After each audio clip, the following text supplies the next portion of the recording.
এক সপ্তাহ ধরে বাড়ছে যমুনার পানি। স্রোত এসে আঘাত হানছে নদীর পশ্চিম পাড়ের তীর সংরক্ষণ এলাকায়। সম্প্রতি গাজীপুর উপজেলার পলাশপুর ঘাট এলাকার দুটি স্থানের বেশ কিছু অংশ ধসে গেছে। এলাকার লোকজন জানান, উপজেলার কাজীপুর ইকো পার্ক, পলাশপুর ঘাট, মেঘাই ঘাট, ঢেকুরিয়া সহ ৪০টি পয়েন্টে ড্রেজার বসিয়ে বালু তুলছেন এলাকার প্রভাবশালীরা। এতে নদীর বিভিন্ন স্থানে তৈরি হয়েছে বড় বড় গর্ত।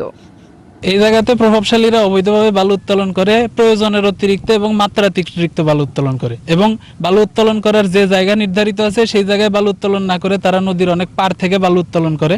এই বালু তোলার কারণে পার ভেঙতেছে, বস্তা পড়ে যেতেছে গা, আঙু বাড়ি ঘর দেবে দেবো গা একবারে। আমরা থাকমু কানে, আঙু জায়গা বাসা নাই কে। এতেই শুষ্ক মৌসুমে নদীতে ধসের কারণে হুমকিতে পড়েছে মেঘাই বাঁধ, ফসলি জমি সহ বেশ কিছু স্থাপনা।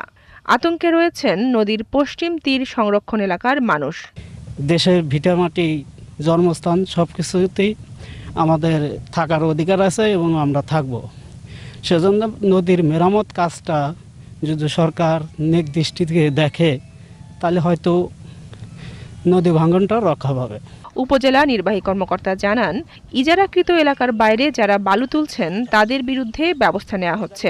এখানে শর্তে আছে খননকৃত পরীক্ষা 3 দিনের বেশি খুলে রাখা যাবে না, কিন্তু তার মানে যদি যে কোনো আইনের মাধ্যমে হয়েও থাকে এটা 3 দিনের বেশি খুলে রাখা যাবে না। কিন্তু এখনও এটা অনুমোদনের ডেট হচ্ছে 15/2/2026, তার মানে নির্বাচনের 2-3 দিন পরে এটা দিয়েছে, কিন্তু স্টিল এখন পর্যন্ত আপনারা নিজেরাই বললেন যে পাইপ আছে।